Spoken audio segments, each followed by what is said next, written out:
Produto Interno Bruto do Brasil cresceu 1% no primeiro trimestre deste ano de 2022. São inúmeras variáveis e a gente quer entender um pouco melhor e por isso trouxemos aqui um especialista que sempre nos atende, que é o professor Raul Veloso, que é consultor econômico, está sempre conosco aqui. Professor, como vai? Boa tarde. Boa tarde, tudo bem? Tudo bem, seja bem-vindo. Como não estamos na época do São João, festa junina, eu pensei em acender um rojão aqui para comemorar esse resultado de 1% de crescimento. Devo esperar a hora certa? Devo ter um certo comedimento? Comemorar, porém, de uma maneira comedida, porque ainda temos mais 3 trimestres pela frente e que, segundo alguns analistas, talvez não sejam 3 trimestres com o crescimento da maneira como foi esse 1%. Como é que o senhor avalia? Pois é, eu acho que você... Eu gostaria de não precisar dizer isso, mas eu acho que você tem que ter um pouco de paciência. Por quê?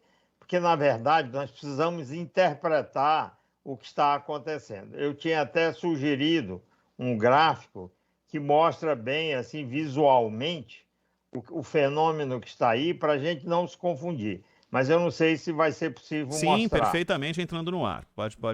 Vai estar baseado nesse gráfico também na tela. Então, estou esperando ele aparecer para eu poder me referir ao gráfico. Bom, enquanto o gráfico não chega, Perfeito. O que eu queria dizer para vocês todos, está aí o gráfico, que é o seguinte: esse é o PIB medido mensalmente pelo Banco Central.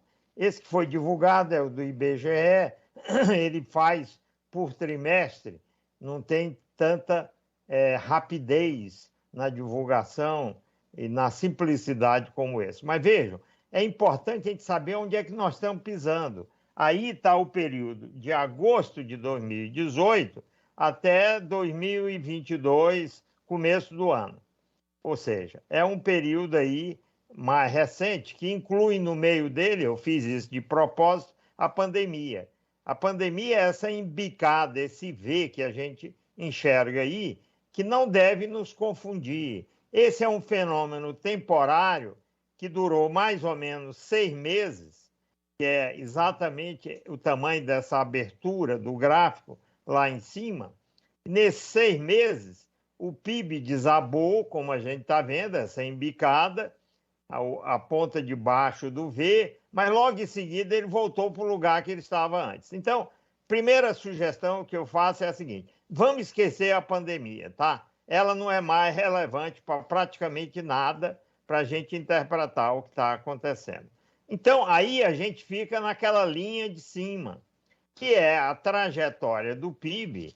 O ideal seria se eu tivesse dados, tivesse tempo, espaço, para jogar ela para trás um bocado mais, mas aí já dá, como eu sei que para trás a situação era uma situação ligeiramente superior quando a gente começa logo em seguida ao real, em 1995, o PIB foi subindo ali, algo entre 2% e 3% ao ano, mas chegou num certo momento e aí a partir daí que ele vem para ficar em cima dessa linha mais alta que nós estamos aí, que é o ano de 2014, ou seja, de 2014 para cá, que são 8 anos, depois de ter subido um pouco, não tanto quanto deveria, como a gente gostaria, mas ele começou a cair. Esse é que é o problema. Nós estamos em cima de uma trajetória de queda que, nesse período que está no gráfico, ela se mostra como estável,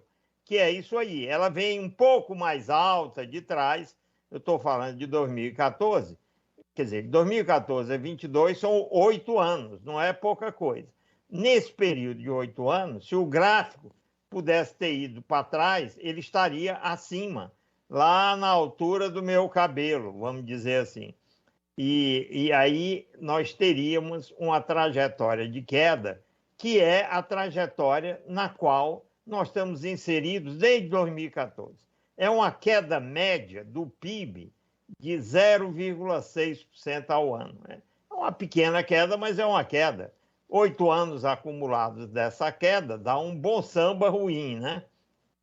Pois bem, essa trajetória, com esse dado tão cedo divulgado, você vê que o índice da ponta, 138,8, E lá atrás, ali é 2018, agosto, ele é praticamente o mesmo número, 139,3.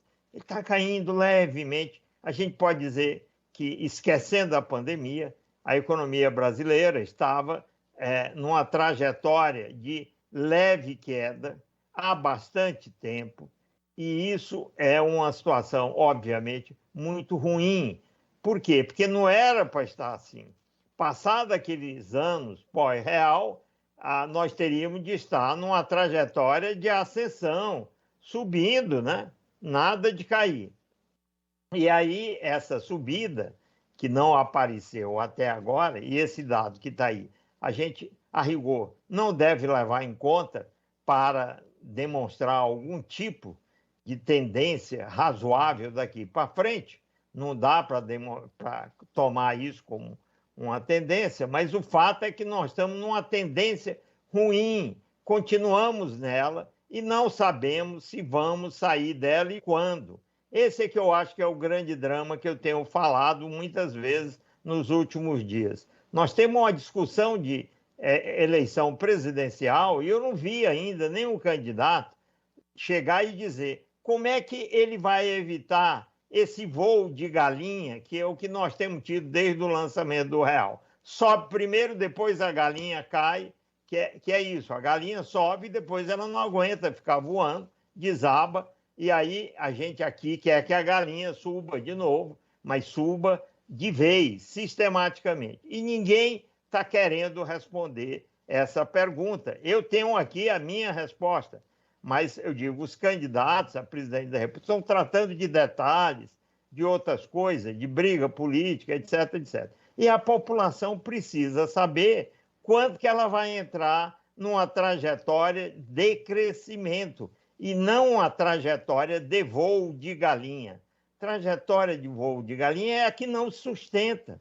Nós precisamos sustentar. Essa linha azul que está em cima precisará ir, nem que seja devagarzinho, subindo, subindo, subindo, subindo, e aí a gente encaixa num caminho virtuoso de crescimento da economia, de crescimento dos empregos, de melhoria geral, mas ninguém está querendo responder o que é que cada candidato pretende fazer para evitar essa coisa ruim que eu falei.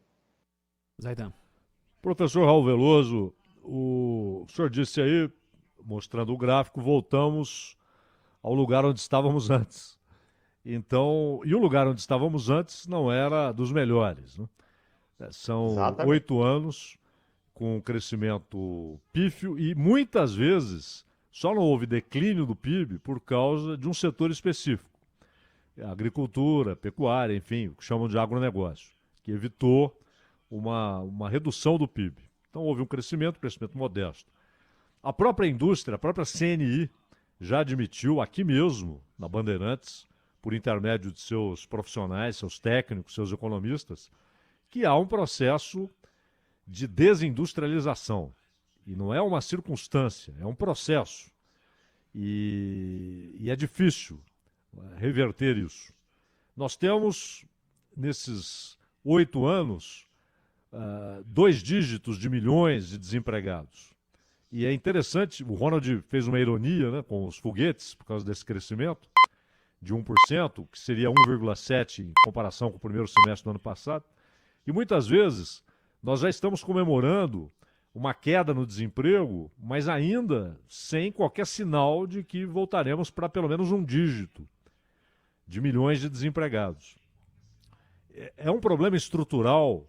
Que saída existe para que o país não se desindustrialize, para que o país consiga colocar essa gente no mercado de trabalho e aí, como consequência, haveria um aumento do salário médio oferecido pelas empresas, porque haveria disputa pela mão de obra. Temos uma taxa de juros que, em razão da inflação, inibe investimentos produtivos. O senhor enxerga a saída no horizonte? Muito bem, eu acho assim, eu acho que você devia ser um pouco até mais pessimista do que foi, porque o que eu disse que nos últimos 8 anos, se a gente usa o dado mensal que o Banco Central calcula, o que a gente detecta é uma queda média do PIB total de 0,6% ao ano. Então, nós estamos numa fase de queda ruim, indo para o buraco. É isso, não tem outro jeito de dizer. É claro que aqui e ali um dado ocasional mostra uma situação diferente. Mas, na verdade, a trajetória é de queda.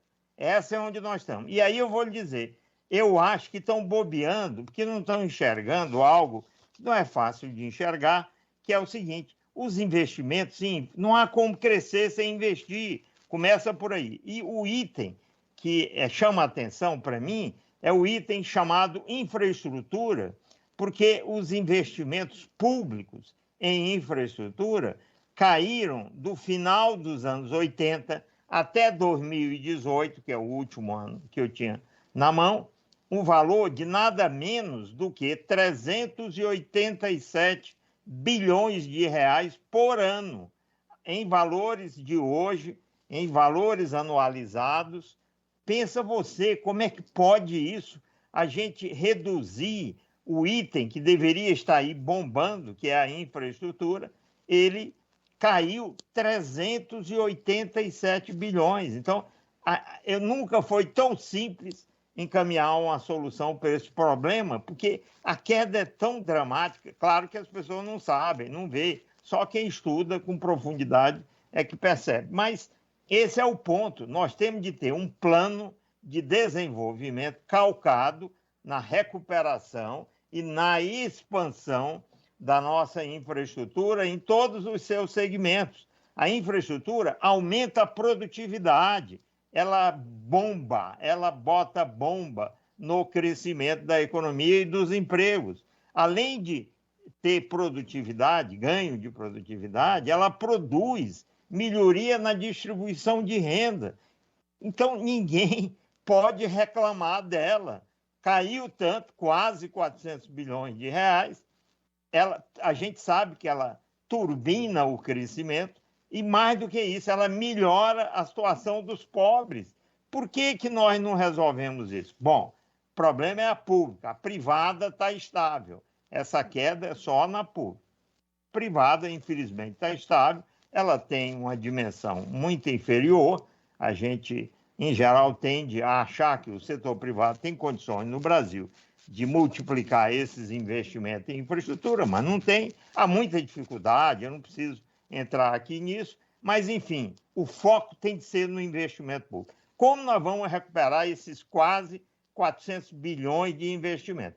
Onde que está acontecendo? Está acontecendo em todos os estados, grosso dos municípios e da União, e onde vai ter as eleições, União e estados.